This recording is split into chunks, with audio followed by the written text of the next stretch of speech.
Welcome to UCF Knightline, your source for UCF sports and former player information.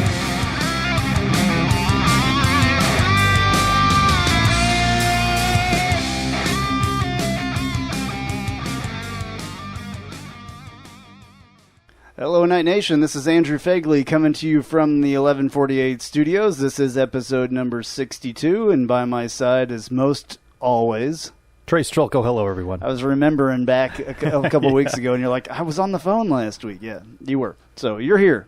Hey, and anything going on a Sunday night? Well, it seems to be there is some reports, I will say, of Dino Babers taking, or Babers, whatever.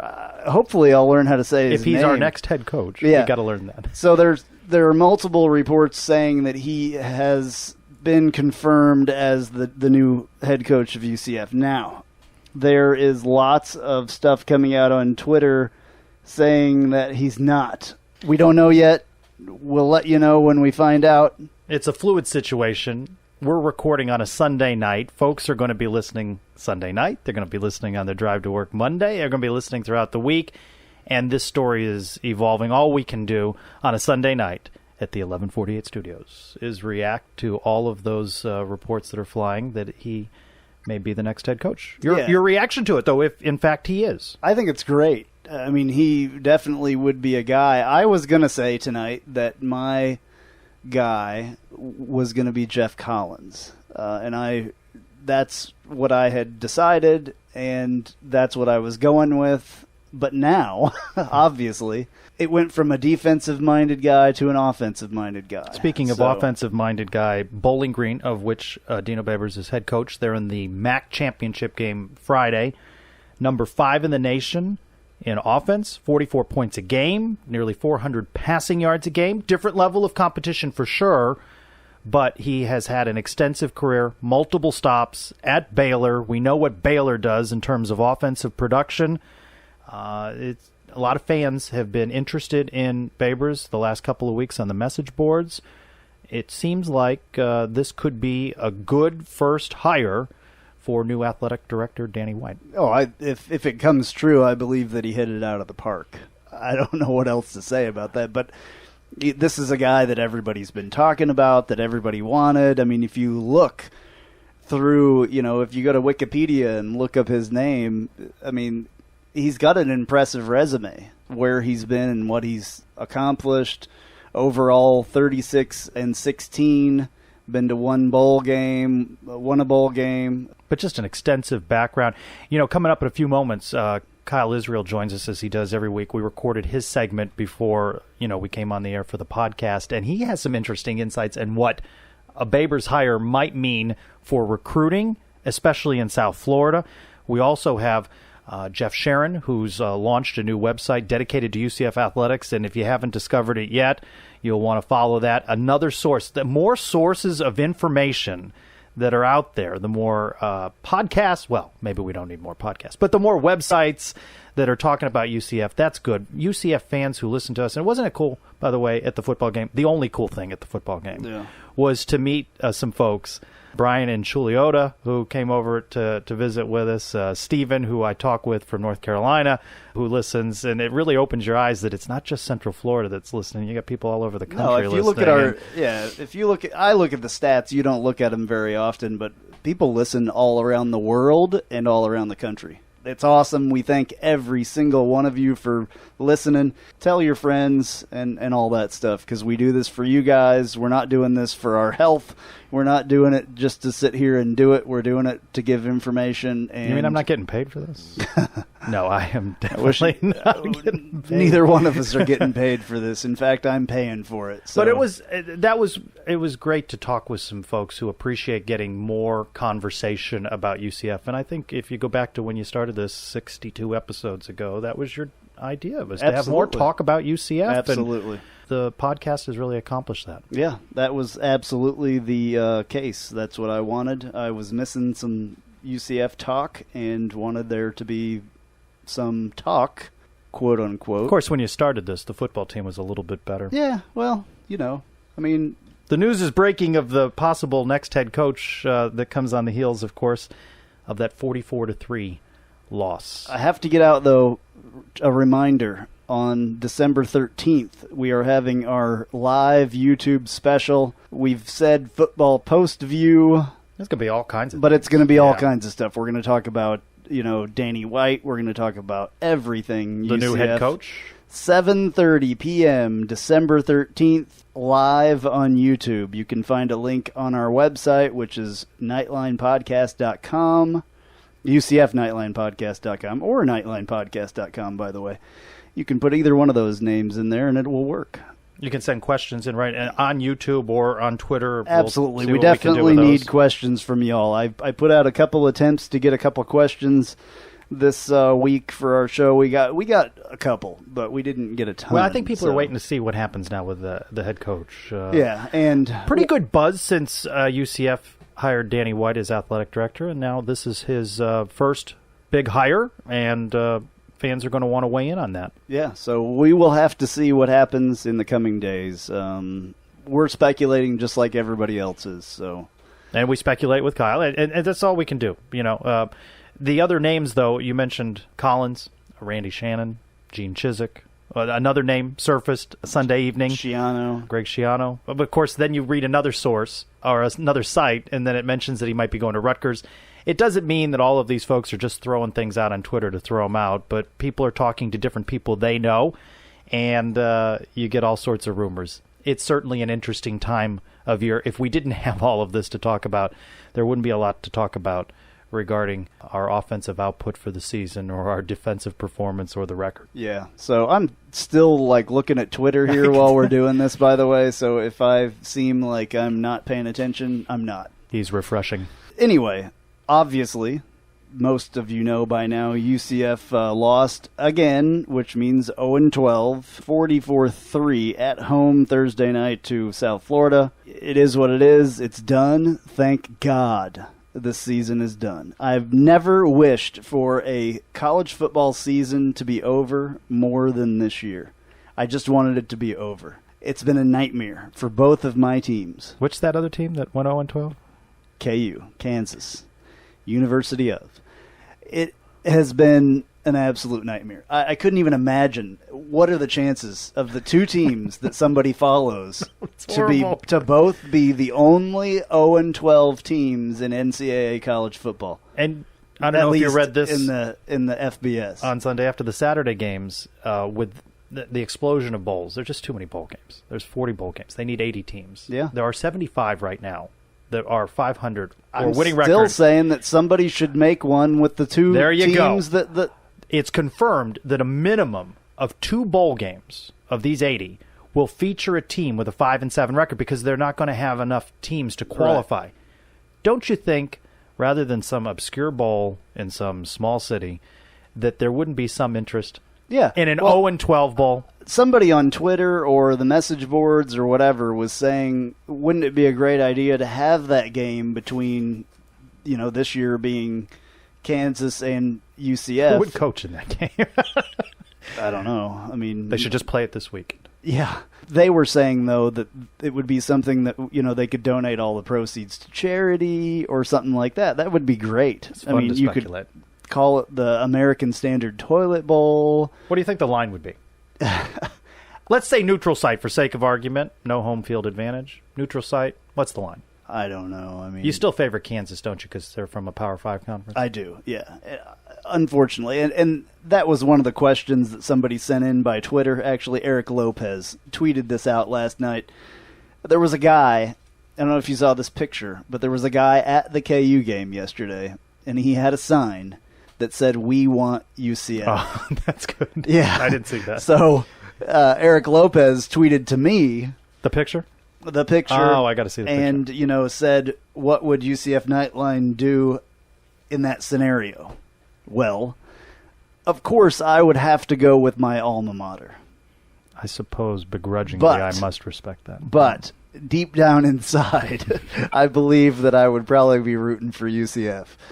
just because of the underdog situation that even in that game they would be in. An epic multi-overtime game. Yeah. It could Never be. ending. I mean, it could be 0 to, nothing, 12 quarters or something. You never know. There are a lot of reasons to be disappointed, of course, with the just concluded season. I hated to see Danny Barrett, who I think is a good guy, not get a win.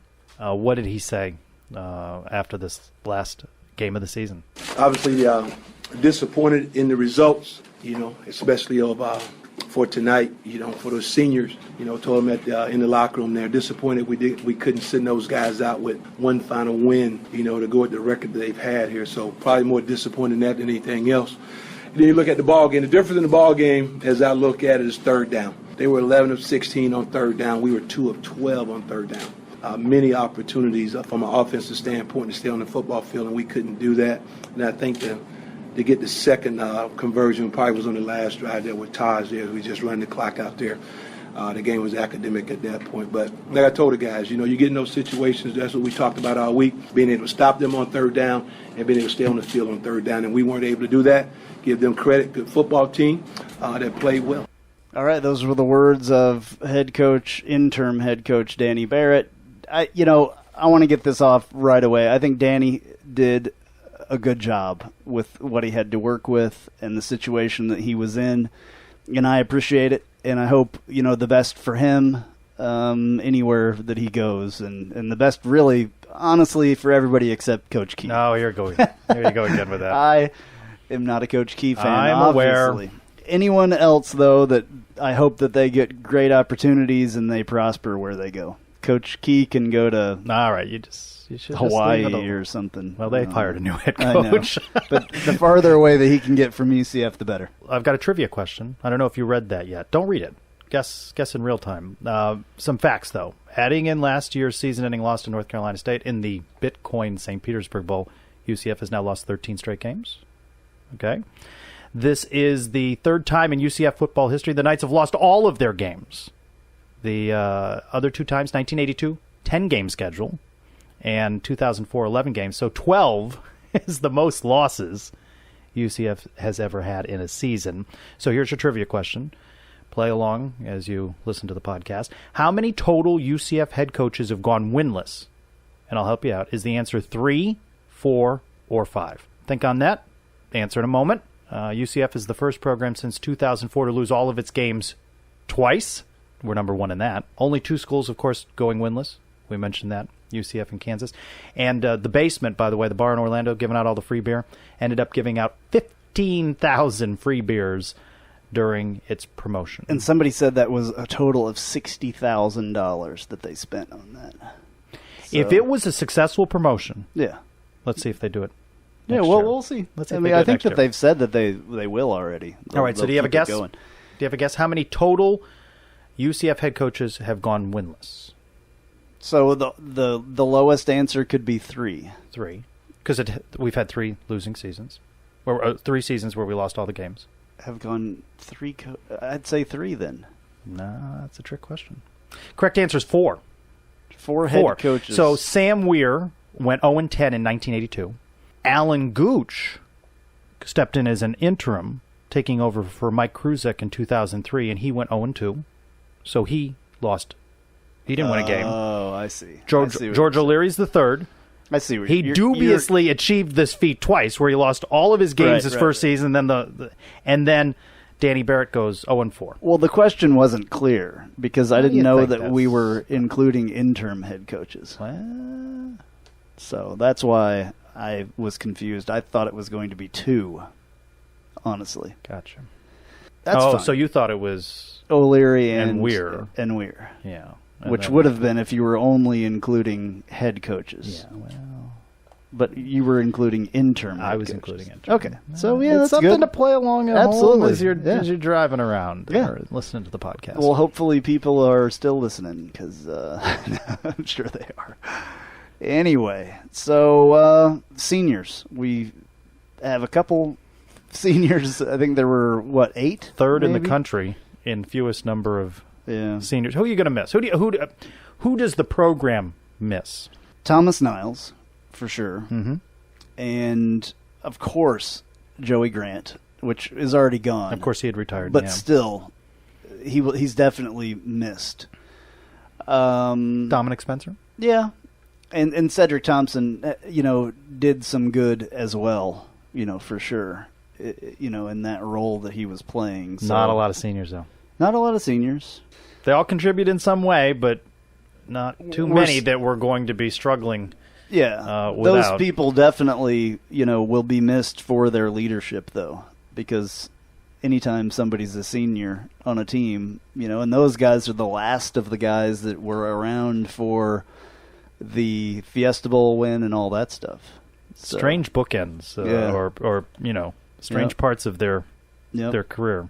Yeah, they're going to have be a welcome. Fiesta Bowl win and to have an 0-12 season. So sometime in the future, no doubt, UCF will milk some PR out of recognizing that Fiesta Bowl winning team. I'm guessing they're not bringing back the 0-12 guys. Trotting them out on the field. Probably. And, hey, this is the team. Yeah, no, that usually doesn't work out very well. UCF, by the way, what did you dub it a couple weeks ago? Curse? The Curse of the Cabana. Of course, going on. And I didn't make that up, by the way. That wasn't your line? No, somebody came up with that, but I've adopted it. I like it. I've adopted it. UCF with an average attendance right around 30,000 and ranked 7th in the American. Yeah, I hope that, maybe Danny White will just, fill in that area. Take the parts that they took out and just put them back. I'm not going to criticize anybody who is not there, traveling for Thanksgiving or what have you, and you sell your tickets and, the StubHubs and the Craigslist and however you sell your tickets, you don't know who's buying them. But I'll tell you what, it's tough to watch South Florida fans hanging out in the Tiki Bar, and the week before ESPN interviews the East Carolina fans. They didn't even interview the UCF fans in there. Well, I don't know if you were right there, but at the time, I think you were sitting with us, but there were some USF fans that came over and sat in our section, and right in front of us are good friends that sit there, and they weren't there. And, they have the seat backs and all that stuff that they buy for the season. And I know these people very well. And the USF fans sat in those seats. And I turned to Tina, I think, my fiance, and maybe you as well, and I said, Jim did not sell those tickets to these guys. No. And they got up and moved, which was very nice, because I know for a fact that he would have not. We sit in a faculty section, there's no way. And there was a couple, that may have bought their tickets on, whatever, but I knew that those seats in particular were not sold to USF people. So 30,065, ranking 7th out of 12th in the American. So Danny White has his work cut out for him, rebuilding football, creating a lot of interest. But the buzz continues to be good for him within our fan base. And I think folks are waiting for this head coach hire. And, of course, as we mentioned off the top, and, well, as you're listening to this, the information may have changed slightly, but it's being reported that Dino Babers may be the next head coach. Yeah, we'll see.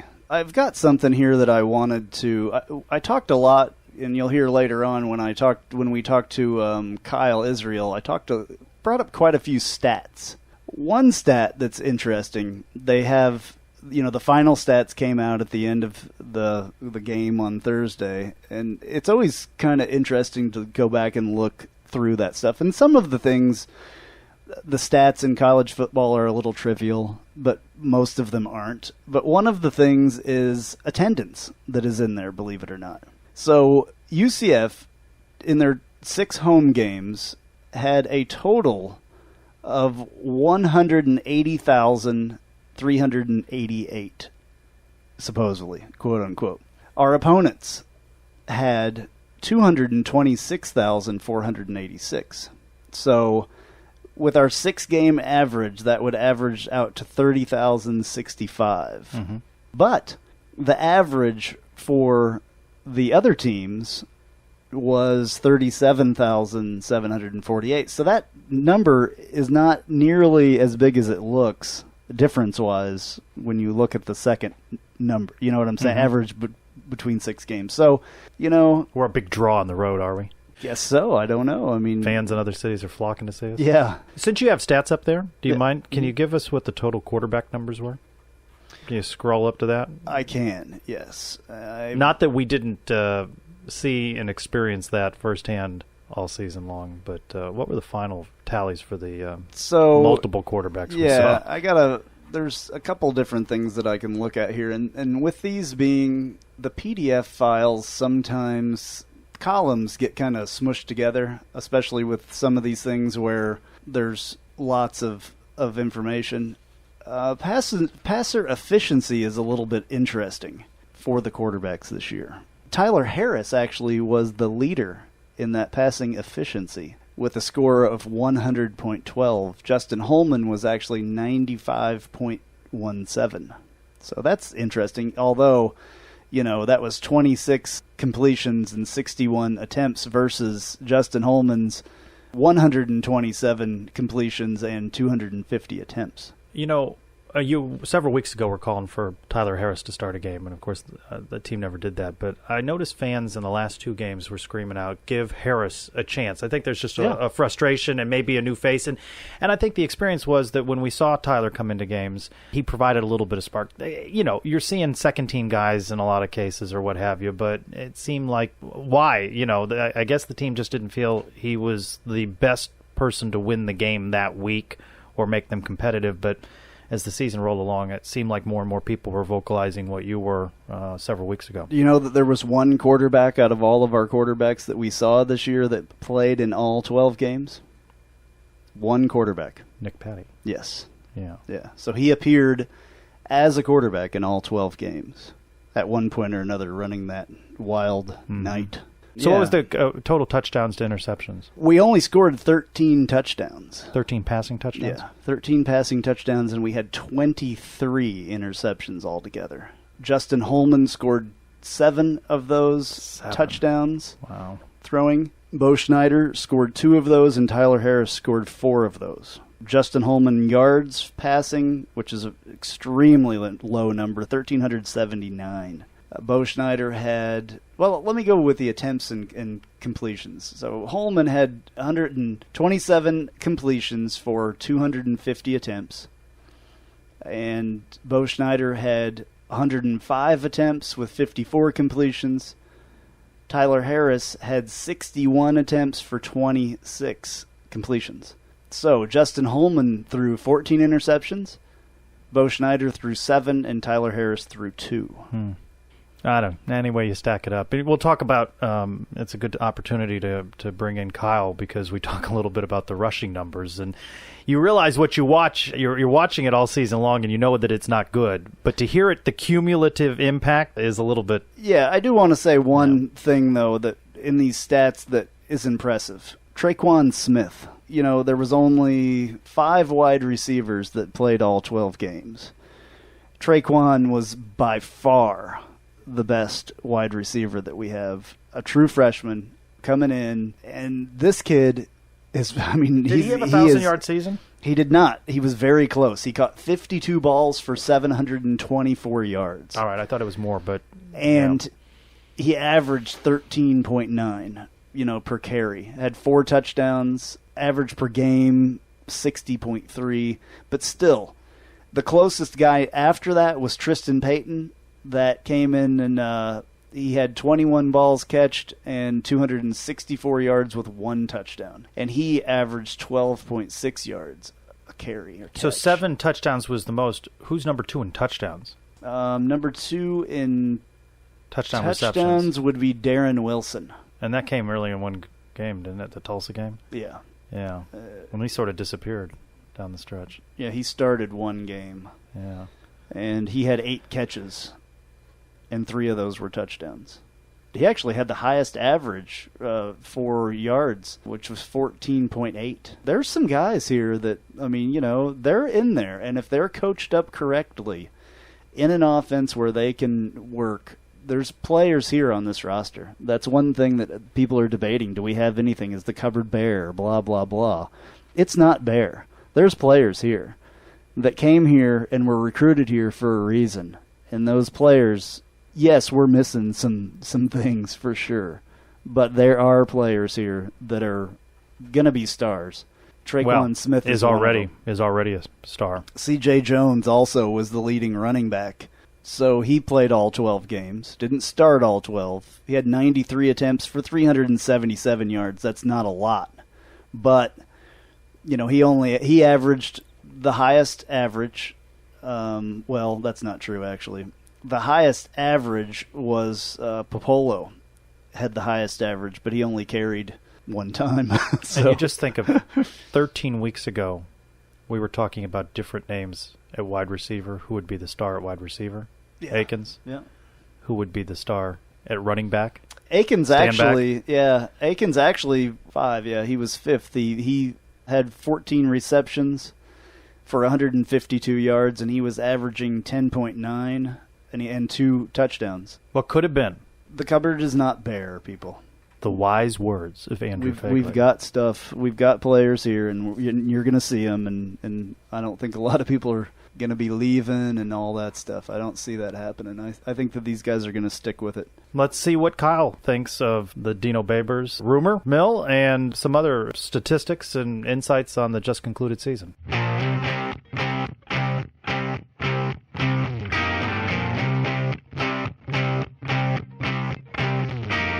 Welcome to Inside the Huddle with former UCF quarterback Kyle Israel, brought to you by the Little Greek Fresh Grill. Fresh, flavorful, fabulous. Waterford Lakes, 855 North Althea Trail, Orlando.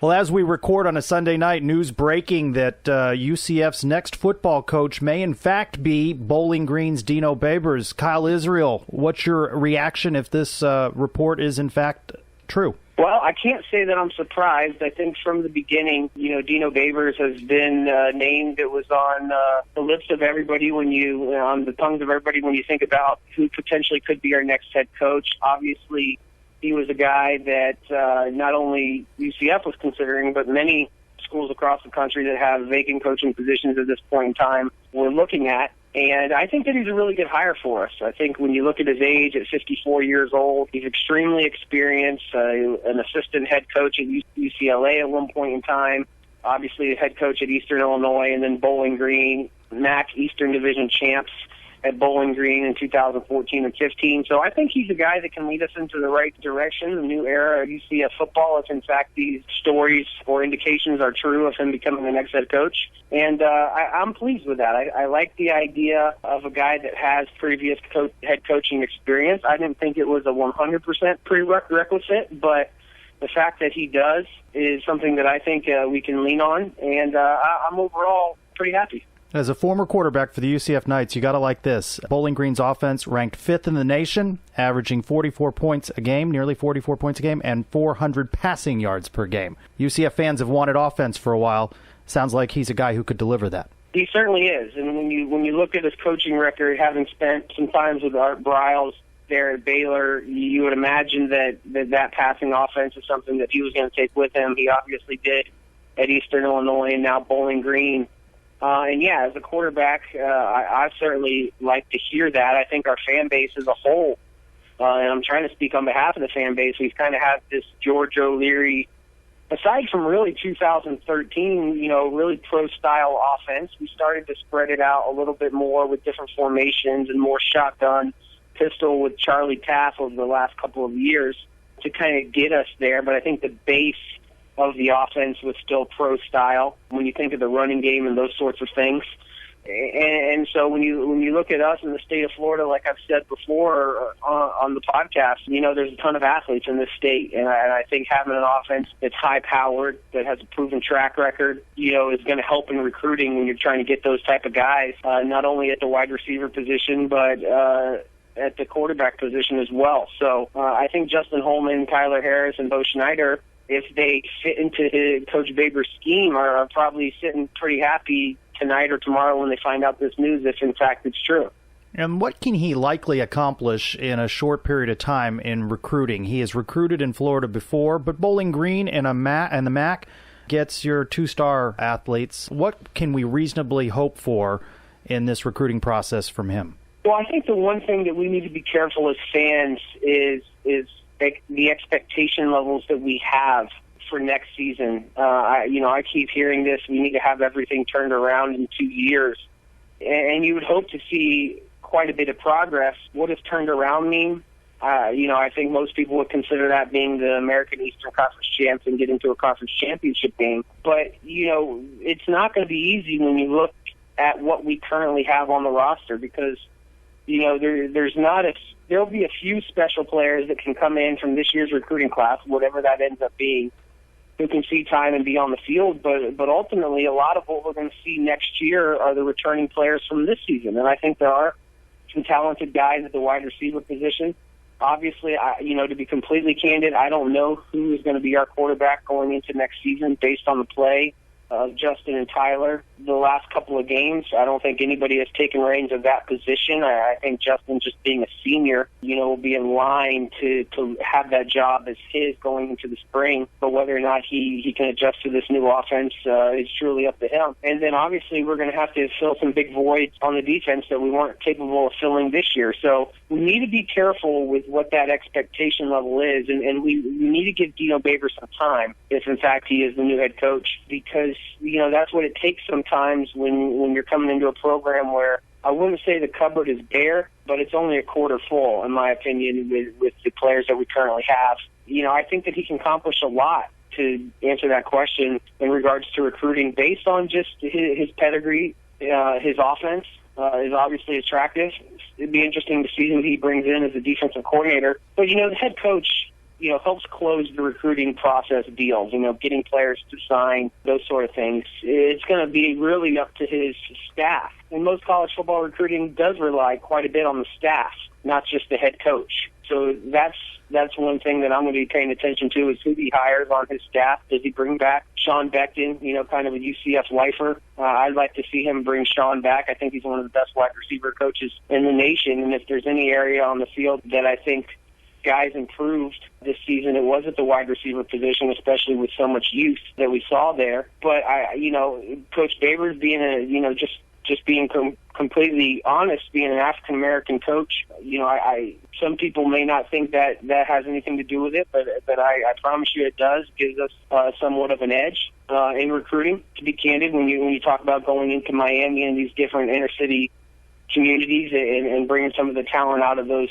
inner city schools, I think all of that plays a factor. And I think we'd be naive to think that doesn't play a factor. So I think that he can turn it around. I think that he will turn it around. But I think we need to be careful with what our expectation level as far as time frame is in that regard. I was just looking here while we're talking at Bowling Green's commitment list for 2016. They have 15 players that have committed already. Do you think any of those players follow Babers here? Absolutely.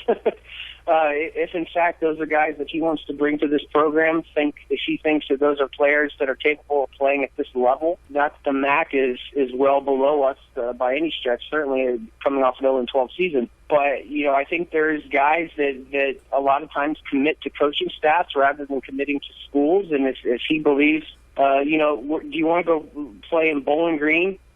or do you want to play in Orlando, Florida, playing at UCF in the American and living and going to the second largest university in the country with one of the most beautiful female student population bases in the country? Believe me, I know. So, I think we certainly have an edge there if any of those recruits are potential people that would follow Coach Babers to his next job. There's a lot of areas there as well with his coaching tree and where he's been. He could open up some other areas to recruit for UCF as well. I mean, there's a lot of kids here from Ohio, there's some Michigan, there's Missouri, so there's a lot there. Pennsylvania, I mean, not just recruiting in Florida, but somebody with a coaching pedigree that he has could definitely get us into some other, recruiting areas for sure that we haven't in the past.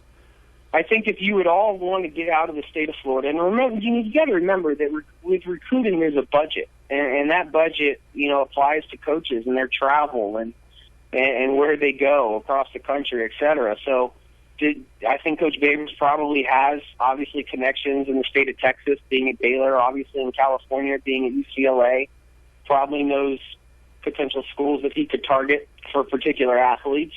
But there's a budget behind all those things, and we got to make sure that we budget the recruiting process correctly. I think that it certainly opens us up to different markets throughout the country that maybe UCF wouldn't have had access to before. But at the same time, that doesn't change the fact that I think that if we want to get back to the level that we were and beyond, the state of Florida has to hold precedence over every other part of the country, and we have to do a really, really good job of recruiting Central Florida and South Florida. As I sat in the rain watching the game versus East Carolina, and then, of course, Thursday's beat down to the Bulls, I couldn't help but think that the next head coach didn't know that he'd have this job yet, but he's going to be looking at a lot of bad film in the weeks ahead. That was not a good performance on Thursday to close out the season. No, it definitely wasn't, and obviously, any other year losing to South Florida, you never like that. But I think where we are in the season that they've had, the expectation level was that was going to be the case. I thought Willie Taggart actually showed some class and pulled off the dogs because South Florida could have scored 2 or 3 more touchdowns, in my opinion, had they wanted to. And it was one of those things again. We got off to a fast start. I know we only got a field goal out of that first possession, but we had a big play called back with a penalty. But after that, it just kind of was like the wheels fell off. And, South Florida's a good football team. You got to give those guys credit, as much as I hate to do that. Got a really good quarterback, very elusive, knows how to make plays. That game was kind of par for the course for the way this season has gone.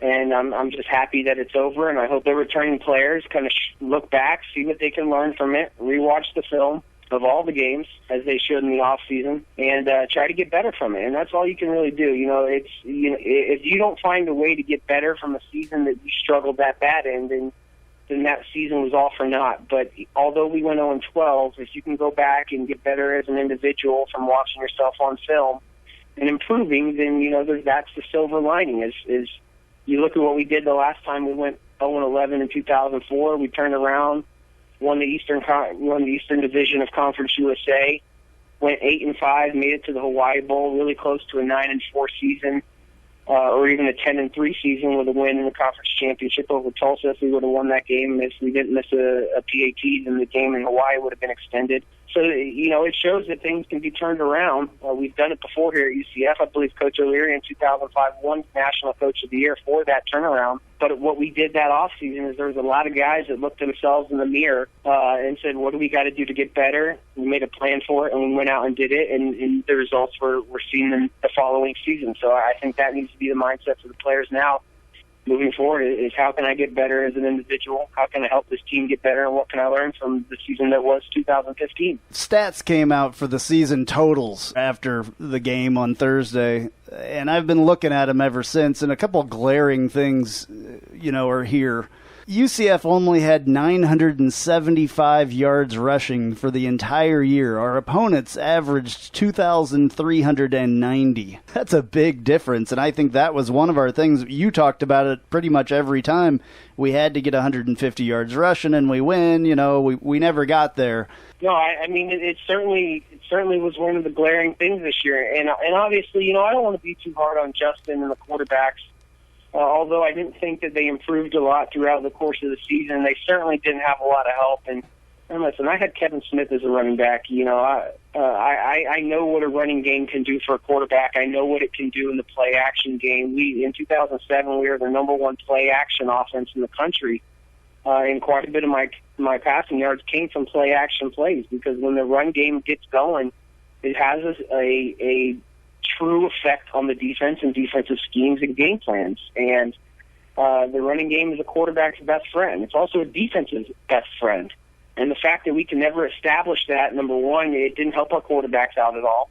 And number two, it certainly didn't help our defense at all with time of possession. So, it just goes to show it's one of those things in sports, or certainly in football, where you got to be able to run the ball. That even the best offenses in the country that are these big, high-powered passing offenses, they usually run the ball fairly well also because they are able to spread the field and get good matchups up front. So that's one of the things when you see that type of comparison statistically, it's usually going to lead to a struggle as far as the season is concerned, and that's exactly what it did. So if people ever think you can win games without running the football, usually that's not a correct statement. Well, one of the other ones that I was looking at here, and this will pertain a lot more to you, we had 13 passing touchdowns versus the rest of our opponents 31. We had 211 completions for 425 attempts and 23 interceptions. The 23 interceptions, the opponents had 4 interceptions for our 23. So obviously, there was issues there as well. Yeah, the interceptions obviously is huge. Even the passing touchdowns, once we lost Jordan Akins there in the beginning of the season, we lost what I like to call a touchdown artist in regards to the red zone. And you saw him score a touchdown, I believe, in the first or second game to Jordan Akins down the middle. And so I think losing him really hurt, and it'll be great to have him back next season. That's a guy that everybody's kind of forgot about, but he's a veteran guy that'll be back in this offense next year. But, those statistics really say everything. You almost don't need any analysis because of just how glaring they are. Obviously, if you're going to win football games, you got to cut down on turnovers, certainly interceptions, and you got to find a way to throw more touchdowns. Now, that's a combination of everything that we've already talked about here on the podcast for a while now. Offensive line, which I think the offensive line did get a little bit better as the year went on, to give those young guys some credit, and I think they will get better with another offseason in the weight room. I still think we need to solidify who's the starting center for us, but got to be able to throw touchdown passes, got to be able to score, and you can't turn the ball over 23 times just from interceptions alone, and that kind of says it all right there. Yeah, one of the other ones, one more that I want to mention is third down conversions. Third down percentage is a big one when it comes to winning football games. We were at 29%.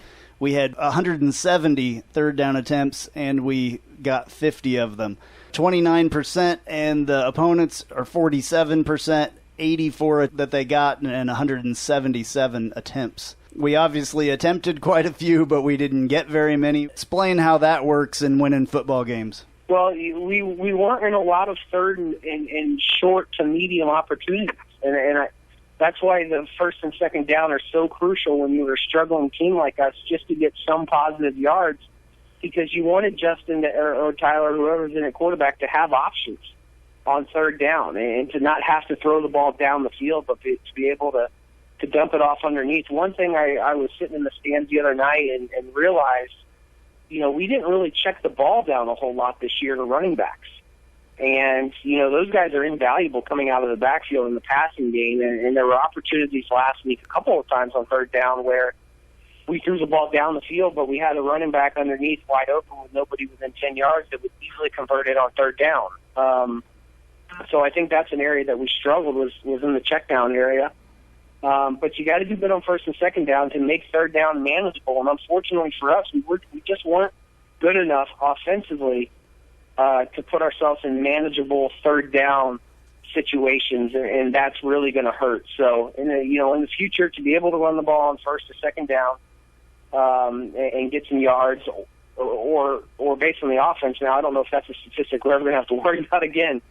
It's probably going to be more how do we score when we're in the red zone based on how Coach Baver's offenses have moved the balls here and moved the ball recently. I definitely think scoring is going to be a huge thing. One more statistic here that I just found. UCF total points scored this year was 167, and that's a very, very low number, compared to the opponents of 452. Now, there were some big scoring games there where our opponents scored a lot of points on us because our defense was pretty weak, but still, those are glaring numbers. In the first quarter, we scored 47 points, in the second 42, in the third 23, and in the fourth 55. That's definitely something that has got to change for sure, and hopefully Dino can get in here and fix it up. There's all kinds of tweets here that are going on that confirm this deal, so I'm excited.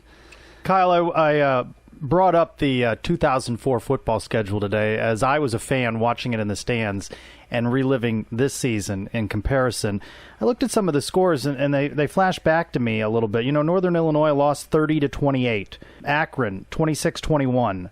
Lost to Ohio 17-16. Lost to Ball State 21-17. Contributing, of course, to that 0-4 season there.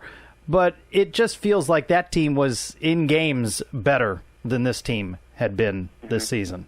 Yeah, and we really, we struggled at the quarterback position that year. That Ohio game when we lost 17-16, I didn't help us out at all. I struggled in that game and actually got pulled, and we ended up missing the PAT there at the end of the game or in overtime to lose that game. But we were in games, and we had some good talent on that team. When you think back to Atari Bigby and Brandon Marshall and Mike Sims Walker, but we had a lot of talented young players playing as well. There was kind of a quarterback carousel there all season with myself, Brandon Sumner, and Stephen Moffitt.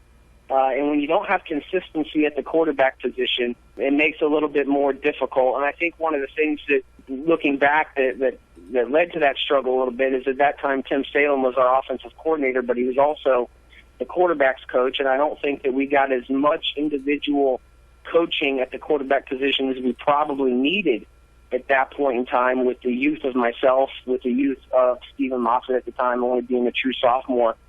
Some of those games could have easily been won had we had a consistent starter at the quarterback position. And this year we did have a fairly consistent starter when he was healthy in Justin.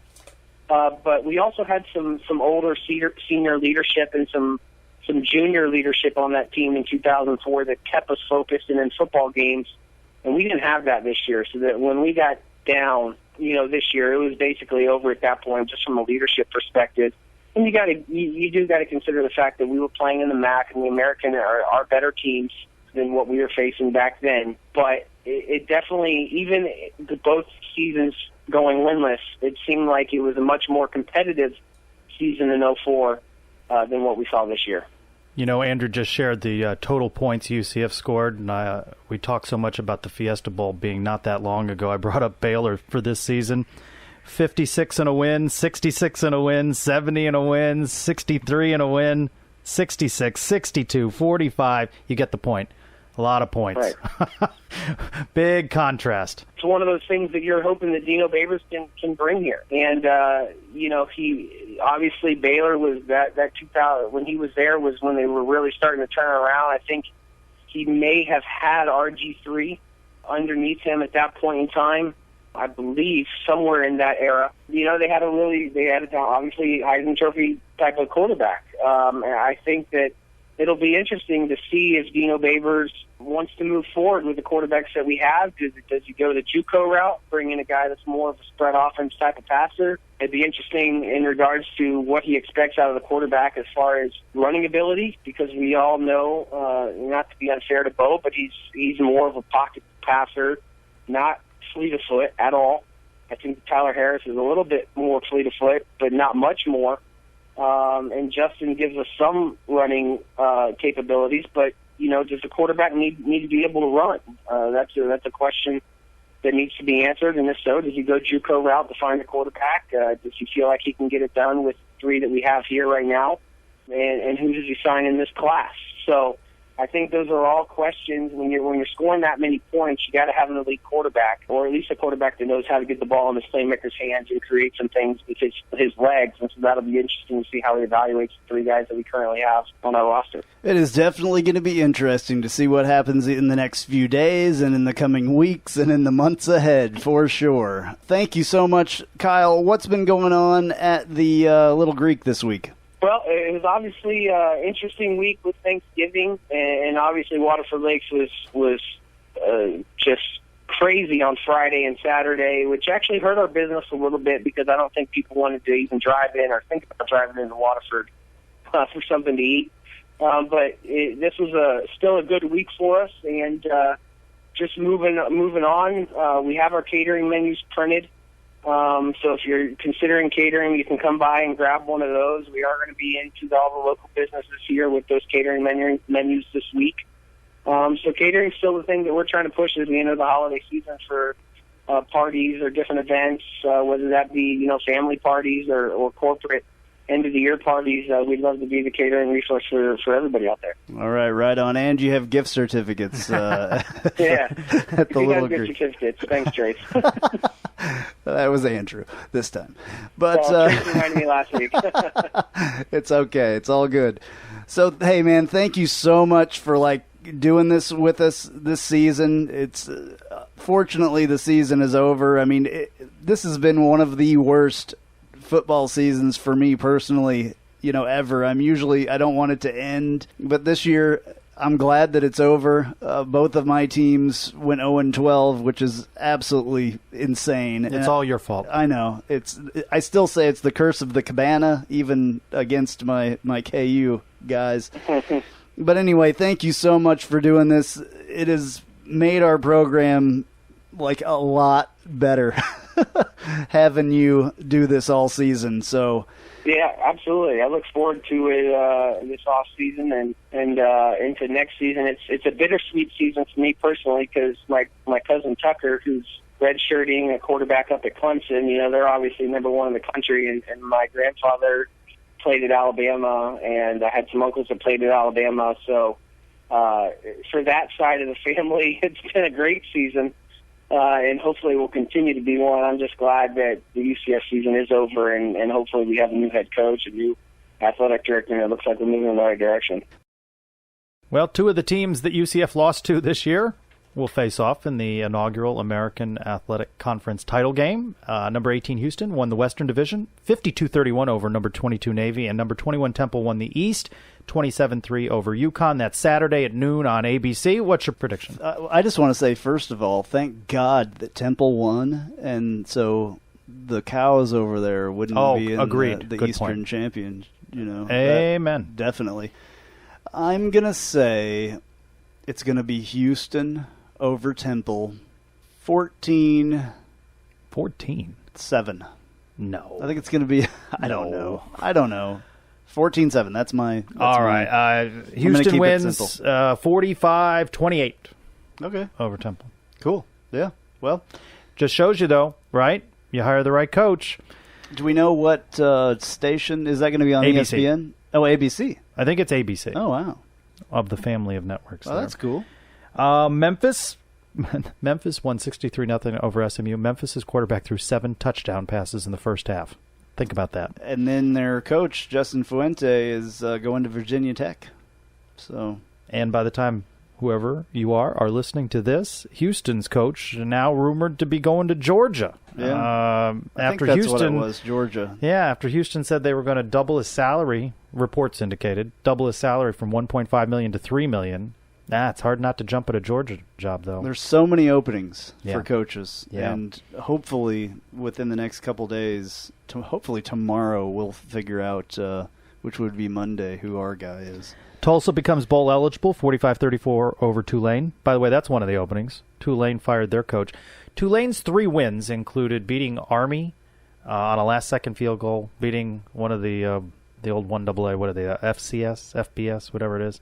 And, of course, their season-high 45-point output versus UCF. Cincinnati kept East Carolina from going bowling. Bearcats won 19-16. So that's good. Yeah. I don't know if, that Tulane situation, I don't know really if they should have gotten rid of him as quickly as they did. A couple of years he's been there, though, for. Yeah, but he has a lot of ties in that area and could have really, they were saying on the game the other night that he had done such a great job recruiting the players directly around him. I don't know. And that's what our insider had said when we did the preview, that he was very well liked in the New Orleans area. I think I would have given him a little bit more of a chance there. What can you do there? Personally. How I don't know. How well can you do there? It's Tulane, and they can suck as far as I'm concerned anyway, since we have to play them. So. But still, I would have given him in all seriousness. And now you look at this, the number of coaching vacancies in the American, nearly half of the coaches, if Memphis needs to replace a coach, if Houston's coach goes to Georgia or another job, two of the stronger programs this season in the American will be replacing coaches, along with UCF, along with Tulane. And people are after the guy at Temple as well. Yeah. I mean, his name is in there for going places too. So you know what I just thought of, by the way? That's good, though. One of the I mentioned Cincinnati keeps East Carolina. You remember preseason preview? Cincinnati had gotten 29 of 30 first place votes to win the American, and they finished 7-5, I think. Yeah. Tommy Tuberville was, it's supposed all to lead them to the American. It's all speculation anyway. All of that stuff preseason, obviously. We were totally duped by what was going on here, obviously. No, and everybody else we called it 0-12, didn't we call it? I did after the loss to Furman. Yes, is where I think I said 9-3. Yeah. After the loss to Furman, I knew it was over. And it was. Well, speaking of losses, men's basketball loses on the road. Another last-second loss, late loss. They had that big 7'6" game where they lost 61-60 to UC Irvine. Here they lose at Miami of Ohio. What was the final? 64-63 to fall to 1-3. Again, it comes down to the last second and UCF going down there and not being able to make the play that they have. They had a pretty big lead at half, too, 8-point lead. Yeah, well, and again, this is what Donnie Jones needs to not let happen. These last-second things, it always seems like we're completely clueless of what to do, make a play, and do it. If somebody would have just gotten fouled, we would have gone to the line and won it.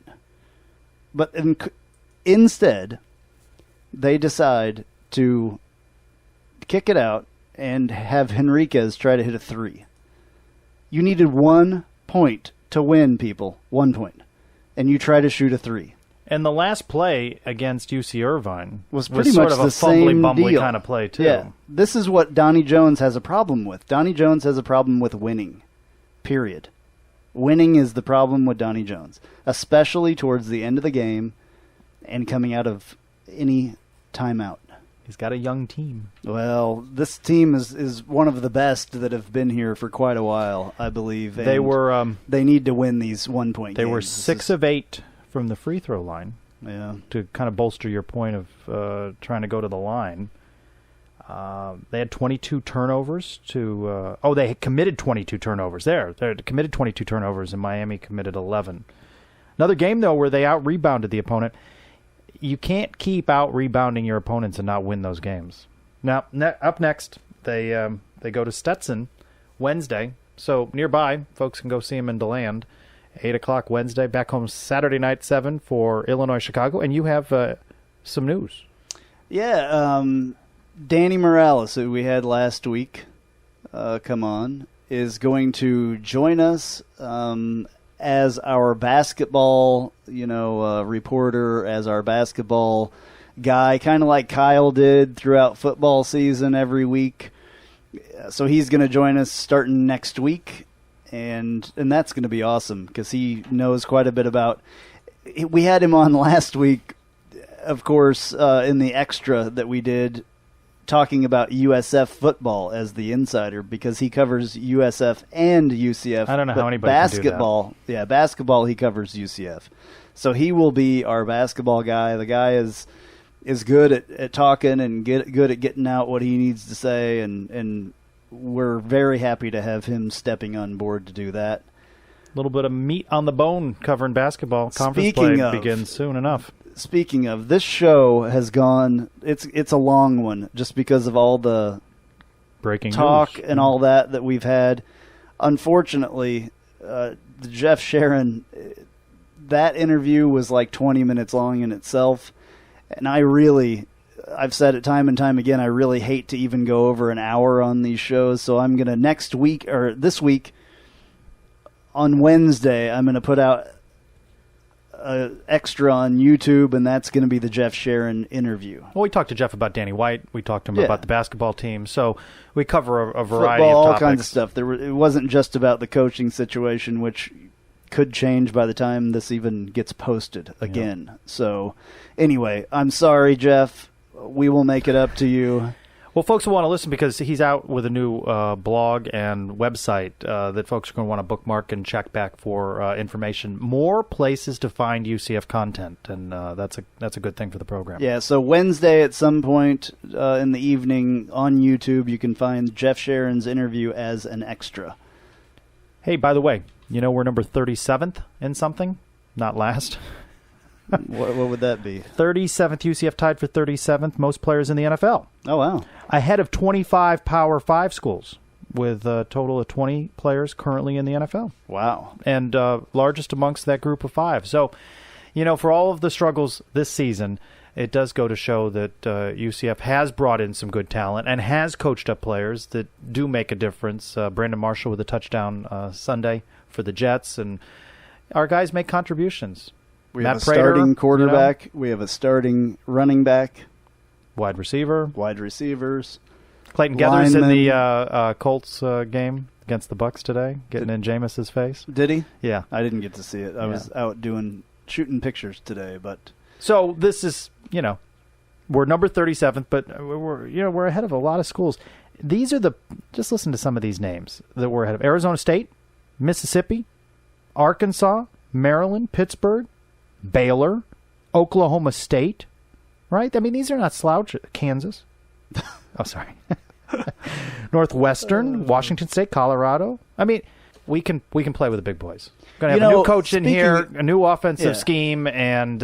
Speaking of Kansas, I want to clarify something, because we talked earlier about, there was this question, and if who I would root for if they played in the toilet bowl or whatever, Sponsored by Charmin. Of course. I spend my time and money to do this UCF show. Of course, I'm a UCF homer, obviously. But my alma mater was Kansas. What would you wear? So I would have to, get 2 jerseys and cut them in half or something. I would. I'd have to do something. There can't be a lot of those. Yeah, that would Kansas and UCF jerseys. I mean, come on. And now, news and notes from the world of UCF sports.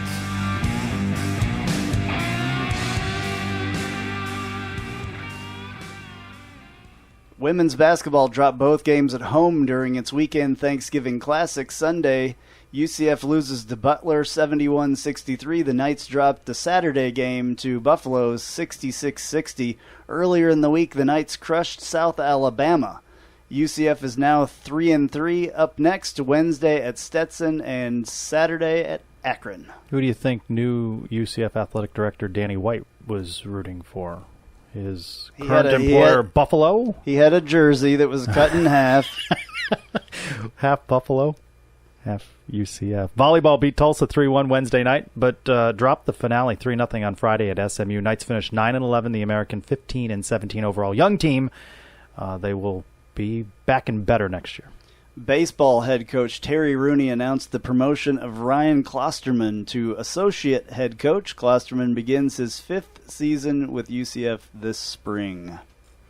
Hopefully next week we're going to know a lot more with this head coaching thing and all that. So follow us on Twitter. Yep, tell us what you think of absolutely. the head coach hire if that news breaks this week, and if it's not official, maybe we'll all be watching that MAC title game on Friday night to get a look at the Bowling Green offense. All right, this has been episode number 62. I'm Andrew Phegley. I'm Trace Trylko. Go Knights! Charge on. UCF, let's go Knights! UCF, charge on to the field. With our spirits, we'll never yield. Black and gold charge right through the line. Victory is our cry. B-S-E-T-O-R-Y. Tonight our Knights will shine.